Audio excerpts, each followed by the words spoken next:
He said in 10 years, laptops would be like R2-D2, but here's my concern.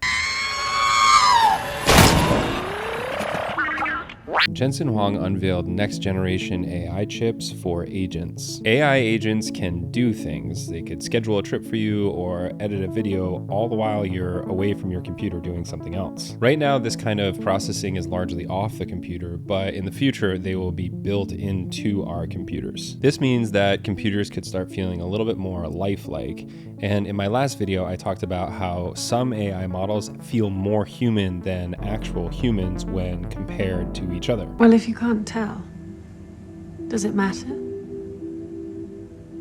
My fear is that when our computers, our phones, our bikes, our laptops, our cars, any interface that we use starts to feel more human than our friends and family, we can start to undervalue the people in our lives. This might seem kind of absurd, but think for a moment about your childhood teddy bear or a sentimental object that you had. Now imagine that that object could talk to you, and now imagine that someone like Sam Altman could just randomly take that teddy bear and throw it in the trash. You'd feel pretty darn upset, and you'd have a lot of sentimental value to that, and your sentimental value would be somewhat linked not just to the object, but to the things that the object did and said and behaved like. We have the capacity to attribute mental states to other creatures, beings, and objects. It's called theory of mind, and we use our theory of mind to kind of make a model about what someone's internal thinking and feelings are like. So when I look at someone's face and they're like this, I can assume that they are sad because of their facial expressions, or maybe what they're telling me or what they're doing. Young kids overgeneralize theory of mind and overgeneralize their perceptions of agency. They'll attribute agents to cars, stuffed animals, to computers, to everything.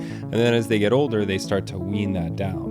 The problem is that when you're exposing kids to these technologies that are actually high in agentic value, they might have a hard time later on discerning what an actual agent is and what a computer is.